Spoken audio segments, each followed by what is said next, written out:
This is your Weather Extreme video for Saturday, August the 15th. Ooh, the Ides of August.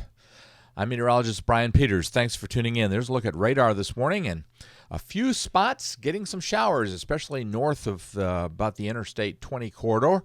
But I don't expect us to see too many showers, but we do have a bit of a trough in the area. And that is allowing for a little bit of development in showers as we look at the 500 millibar pattern overlaid on the water vapor imagery. The ridge off to our west, affecting the eastern slopes of the Rocky Mountains. And looking at the surface map, we have generally high pressure across the southeastern U.S. and over the Ohio River Valley. And that is the way it's going to stay for the weekend, so look for a bit of a summer-type weekend. And temperatures this morning starting the day out generally in the lower 70s. Hard to find any spots that actually got into the 60s this morning, although a few did. But and dew points, fortunately, dew points are down just a little bit in the upper 60s. That's a little better than the 70s for readings.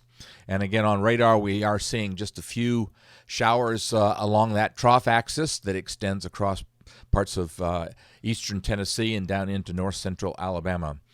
On the watch warning map, we have a couple of areas of heat and dry.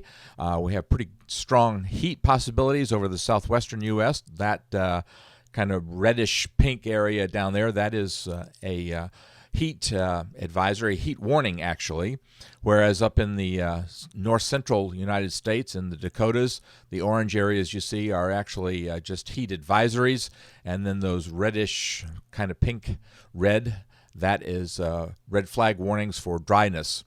And you can see from the QPF chart, the quantitative precipitation forecast, that not much in the way of rain over the north central United States or the southwestern United States, where those heat advisories are in effect.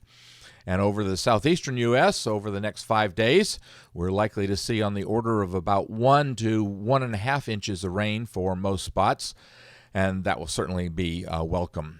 Storm Prediction Center is not outlooking any severe weather in our neck of the woods. We do have a little bit of a marginal risk for day one today in the Ohio River Valley, and then we have a slight risk over parts of the eastern Dakotas. For day two, that area in the Dakotas shifts a little bit further to the south, and they expand the marginal around it. And then on day three, which would be Monday into Tuesday, that slight risk is in the vicinity of Denver and parts of Nebraska and Kansas. So still fairly active weather pattern across the U.S.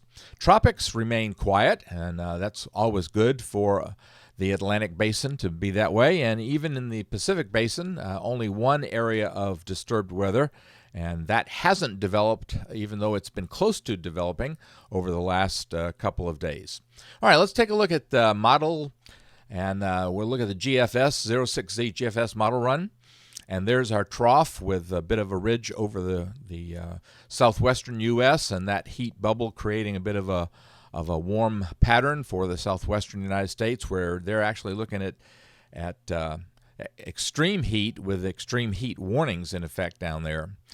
By Sunday, our trough is weakened and pulled off to the northeast up off the New England coast, and we see another trough coming into the north central U.S. and northwestern U.S., and so we stay with the possibility of some isolated showers for the weekend, so kind of a summer-like weekend in store for central Alabama.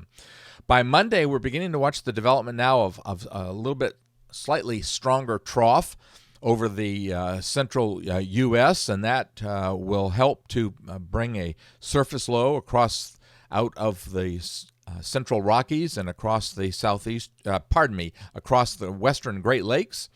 And so that by Tuesday, we see the trough approaching, and that's opening up the trough over Texas a little bit. So that is likely to bring us at least a little bit more in the way of showers.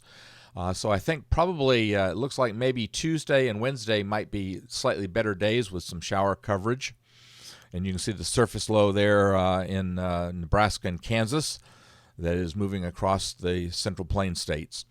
The trough sharpens up a good deal on Wednesday, And so we expect to see showers as a front moves into our area. It's more or less going to be dragged through the area as that surface low moves up through the Great Lakes area. The trough continues to move on, leaving just a little bit of itself behind. It's not just scooting by, but leaving a little bit behind.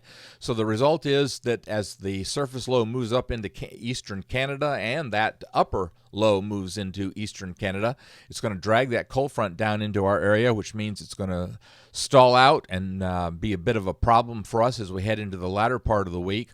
We can see a little bit of that troughiness left behind on Friday. And then again on Saturday, we see a little bit of a disturbance over and just to the west of Chicago, over northwestern Illinois. And that, again, responsible for some showers as we see another surface low coming out of the eastern Rockies. But certainly we don't get out of the soup, unfortunately. It looks like we stay rather warm and humid. So the mugginess continues. Looking out into voodoo country, and indeed the GFS is at least promising no lack of unsettled weather. We see another trough around the 25th, 26th time frame moving through the flow across the Great Lakes. And then we see yet another one around the 30th. So certainly the outlook for the long range is for conditions to stay somewhat unsettled. And that means an absence of extreme heat for us, and I'm all for that. Well, that'll do it for the Weather Xtreme video for this morning. Expect to have the next one posted first thing on Sunday morning. In the meantime, stay tuned to the blog for notes on Alabama's ever-changing weather. I'm meteorologist Brian Peters. Have a great day. Godspeed.